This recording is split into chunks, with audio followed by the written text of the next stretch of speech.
Welcome back, guys. Episode number 10 here with your Ottawa Senators. We are here at the trade deadline in the year 2023.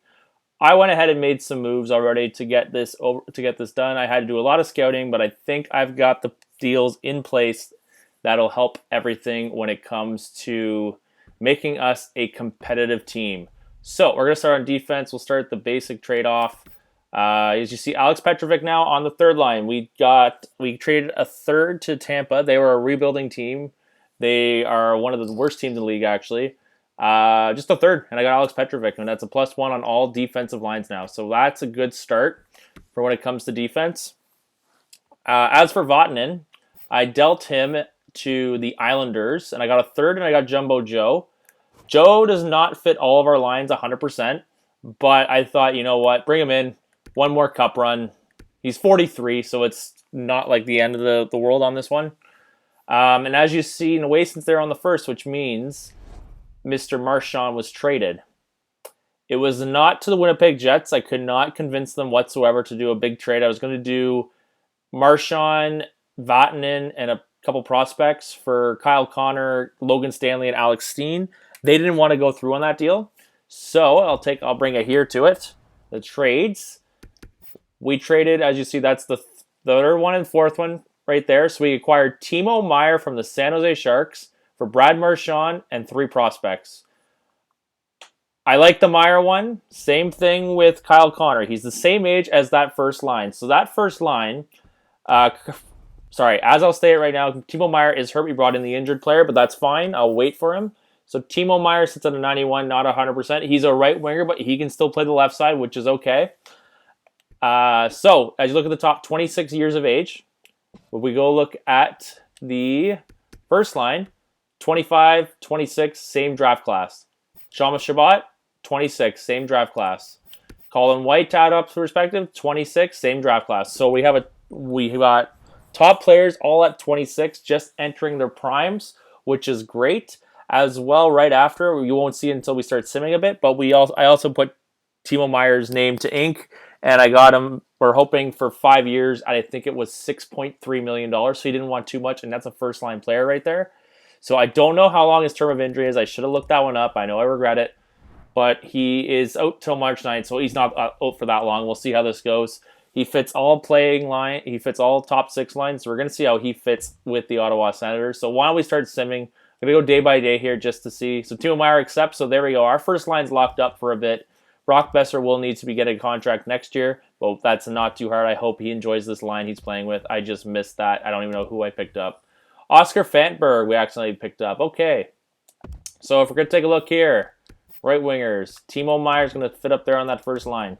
+1 still. So we keep the +1s going. So we got a power forward, a playmaker, and a sniper all together. So our first line should have no problem picking up goals. I wish that we could get a +1 going. They don't fit the offensive strategy, though, apparently. So maybe we look at a different coach. We can worry about the coaching staff later. I just want to take a look and show you guys what the coaching staff currently looks like. So he's only a B, and that's T. Lamb. Tristan Lamb. It'd be 64%. It'd be hard to take him out of coaching right now just because the way he is brought this team all together. If we're taking a look at staff, though, Brossois, best idea possible, 71%. So we're going to actually, we're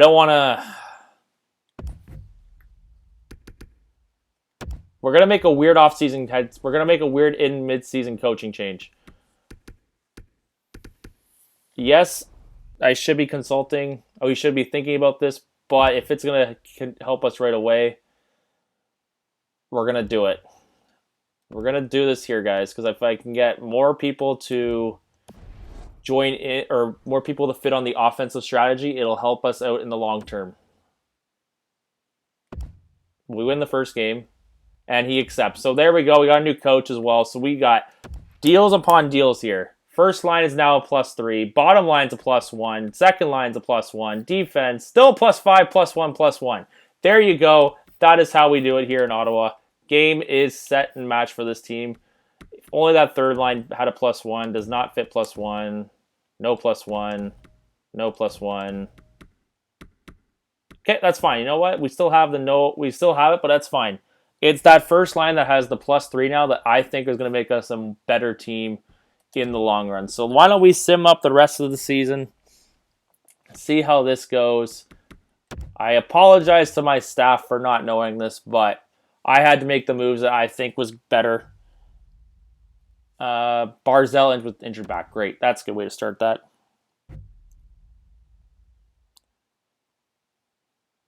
Barzell's back. I'm just excited to see what a +3 first line can do all together. And Jumbo Joe now fits actually our offense. He didn't fit it originally, but if I take a look now, that first line fits offensive, fits it. So there we go. Actually, if we take a look, +1 on there. I'm just looking at some of the who would be better fit. Bernard Docker actually could use some power play time. That gives us a +1. Okay. Jumbo Joe, Forcey does not need to play. Throw Anthony Duclair. Okay, that works still. Everything's still working now, which is great. Okay. Make sure our power plays are good, and now we start to lose. Of course we do. Timo Meier is apologizing. That's fine, man. Don't worry. You're new to the team. You're going to take it a little bit to get used to it. You're an 86. It works out. You're playing against almost a 90. So we better make the playoffs here after all these moves I made. We're sitting at a wild card spot. Shane Pinto has returned, so that means I got to send someone down. Isn't that Fanberg I can send down? Petrovic, Balsers, Pinto. If I'm sending anybody down, it's going to be Nowason. Yeah, it's going to be Stefan Nowason. I got enough forwards. When it comes to Jumbo Joe, Pinto, where does he would fit? He would fit better Balsers instead. Just trying to see what we can do for lineup changes. Still gives it, does not give it. Okay, so Balsers is going to sit for now while we get that sorted out. Feel bad for the players, yes, because they have to make a change that late in the season to a coach. Caden Thornton, so clearly Joe Thornton's long-lost brother right there. Linus Allmark out with a sprained ankle. So all the injuries are happening. We still got Philip Gustafson, 82. So we can look at next year it being Gustafson and Demko, and we could get rid of Allmark in the off-season. The only problem I know with Gustafson is that I'm going to have to send another player down, actually. Drake Batherson's back. Because if I send him down when we do the simming, it's going to affect... it will affect... He's not going to fit the scheme. He's on a one-way, I believe, so it's not going to stay with us. Brock Besser's out now. Oh, Brock Besser's back? Oh, so I have to send the goaltenders down. One-way, see, one-way's at an 82. How many years do you have left, Allmark? 3 years left. So I'm going to send a forward down until the playoffs start. That way we can keep... actually, I'm just going to send Yaros. I'll send Balsers down. Oh, he gets claimed. I thought he was on a two-way contract. Oh, that would have been good to know. So we lose Rudolph Balsers, but in the end, though, we can still work with that. We better make the playoffs. I'm going to pause this here. Hold up. Okay, so we get the win there. We're in a playoff spot. Okay, we're good. We make the playoffs. Barzella leading the way with 77. Hoodler's back from injury. No wonder why Brock Besser's playing right there. Hoodler, it's there. Besser goes back to that first line. And there we go. I just want to see here. Kachuk. And see, we could always move players around too. We can move players around and it would still be a +3. So we finish the season with 98 points. Go back there. 47, 31, and 4. Good enough for third in the division. 1 point behind the Canadiens. So we're going to play the Montreal Canadiens actually in the playoffs. So why don't we take a look at what we're going to go up against in the Montreal Canadiens. We haven't been here for that long, so we might as well just continue and see what we can get. So going into Oh, that's the whole wrong way of doing this. The Montreal Canadiens sit with Johnny Drouin, Jesperi Kotkaniemi, and Alexander Holtz on that first line. Remember, Drouin might be gone from this team after, so this could be his final year in Montreal. Brendan Saad, Brad Lampert, and Sven Berchi. Axel Jonsson Fajalbi, Nick Suzuki, and Josh Levo, and then Matt Nieto, Ryan Poling, and Barclay Goodrow. So looking at it, not scouted 100%, this team looks beatable on paper, but anything can happen, right? They finished ahead of us, so we'll see what happens, though, defense-wise. Will Butcher, Chris Tanev, Victor Mete, Noah Juleson, and Josh Brook and Shea Weber. So Shea Weber is declining already. He's already at an 81. Scratch players, they've got Cale Fleury, Philip Rosa, and Yanni Fairbrother. Goaltending-wise, Yoris Korpisalo and Marc-Andre Fleury. Interesting. Where's Carey Price? Is he in the minors? That's interesting to note. So, actually, now that I want to play the game of I want to be nosy. Carey Price there. He's not there. Would be Columbus next. Carey Price might be in the minors. Interesting. So while we take a look at our stats, let's see how we stacked up this year player-wise. So Matt Barzal leading the way with 78 points. I believe his best season to date with us. I am mixing stuff up, hitting wrong buttons. Matt Barzal, 78. Same points as last year and one less game played. He had more goals. He had a better goal-scoring game this year, but less assist. That's fine. So he's keeping around that 78 mark. He still hasn't reached 85 like his rookie year, but that's okay. He's serving well at 25 years of age on that first line, playing as a 94. Brock Besser next, 68 points, 35 goals. That's what we brought him in for, to get goals. Compared to previous seasons, that's his second best season ever. The year before, he had a great year at 70 points with Vancouver, plus 13 though, so they do play well. Thomas Chabot, putting out a plus 5 for a whole year. He gets his career high, I believe. Yes, that is not his career high, actually. My apologies. He was 1 point off his career high, 68 points, 53 assists for a plus 39 rating. So he played better altogether with David Severson in the end. So kudos to our newest assistant GM, Martin Telsnes, for getting Severson and Chabot to become a pair forever. Timo Meier, let's see how he did with the Ottawa Senators. In 18 games, he got 8 points, so not too bad all around. We'll see what he does for a full year next season when he comes back. Brendan Gallagher, 54. Colin White, 53. So that second line, not too bad. But Brady Tkachuk, sitting at 35, had a rough year. Hopefully he can bounce back. Joe Thornton, 42. David Severson looking at that first line. So once again, big kudos. 48 points, or 48 plus 48 and a plus 39. My math is terrible. That's plus something. Let me do the math. 39 plus 48 plus 87, that line. So the defense right there, and we locked up Severson. It's going to look great for years to come. Pinto, 32 in his first year. Batherson, 31 on that. Duclair struggling. So that's one person we can look at is Anthony Duclair. He had 29 points on that third line. Hoping he could have been better. And if we take a look, Hoodler 23, Branstrom 23, Wolanin, Bernard Docker, and that rounds it out. Goaltending-wise, Thatcher Demko, 36 wins and 70 games played, so he is a workhorse. 26 losses, 4 overtime. 909 save percentage, 275 goals against average. Not the worst. Could be better, though. Linus Allmark, though, 11 wins, 4 losses, 908, 263 goals against average. Let's take a look. When it comes to the NHL, we'll take a look. Did Nuge surprise anybody with another 100 assists again? So Mitch Marner led the way, 112 points. Teammate Austin Matthews not too far behind, 110. Nate McKinnon, 111.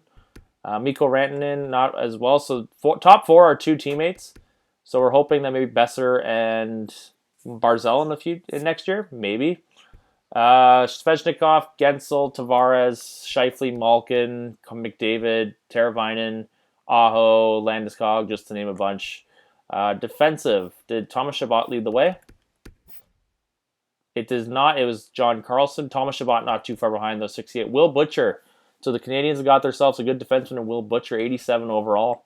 So he'll be hoping defensively we can stop him. Goaltending-wise, Wins-wise, David Riddick, 46 wins. Not too shabby. Save percentage. It was not Philip Gusfin. I need to change that up to at least 20 games. Stuart Skinner, 930 save percentage, apparently. 30 games, can I change that? UC Saros. So we'll go with that. UC Saros, 922 save percentage. Goals against average. That was the worst, 3.171. Carter Hart, 239 goals against average. He led the way, I think, 11 shutouts. That's pretty good in my opinion. And rookie skaters, when it came to points, it was Brad Lambert. So the Canadians have got themselves, where was he drafted? First round, third overall last year. So they got themselves a nice player. Axel Jonsson Fajalbi is another one.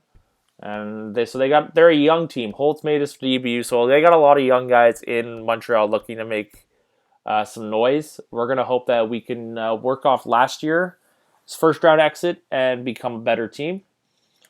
And then I really want to play the game of where is he? It's Carey Price in the minors. Corey Crawford's in the minors. If I search by name, I want to make this quick. Tobias Grice. Let's see. Delaney. Carey Price is not in the minors, so where is he? We're playing the game quickly, guys, of where Carey Price is. He didn't retire, did he? Do you guys remember him retiring? Where is Carey Price? I've kept you guys for 60 minutes. We're going to find Carey Price quickly because I want to know where he is and why he's not with Montreal. Is he retired? I think he might be retired now at this point, which is weird. No, I think he's retired. Goaltenders, Carey Price, he's with Montreal in the minors. Okay, so he's in the minors. Okay, that makes no sense. 35. Interesting. Carey Price is in the minors, guys. I found it. We're good. So that's it for me, guys. I don't want to start the playoffs yet because that'll be the next episode. So let me know what you think about all three moves we made. So quick reminder, we got Alex Petrovic, who made a +1 on that third line for just the third round pick. We technically got that third round pick back after we traded Sammy Vatanen into the Islanders and got Joe Thornton as well. So in reality, we gave up, we pretty much got Petrovic and Thornton for nothing. And then the big one was Brad Marchand and 3 prospects for Timo Meier. Like I said, though, so if you're looking at this first line, it's an 88, a 94, and a 91 altogether, which is a great first line. I'm hoping that first line can carry us in the playoffs. Plus one stayed the same. It was the bottom pairing that really helped out with the +1s. And then defense pretty much stayed the same. Chabot and Severson kept the +5. Bernard Docker and Brancham kept the +1. And Petrovic and Wallin add the +1. If we're looking at we can move around, there's not much by the looks of it we can move around. +3 still stays the same up there. +3 if we move Wallin up to that line. I move Bernard Docker. So +1s all around. So it is feasible that we can move players around and they would still have their plus ratings. Goaltending wise, we're still going with Demko and Gustafsson. Linus Ullmark is back, but I don't want to give him away just yet because once playoff starts, then I believe I can send someone down, and I want to get a value for Linus Ullmark before getting rid of him. So that is it for me, guys. You guys take care, stay safe out there, and next episode we will start round 1 against the Montreal Canadiens. See you guys next episode.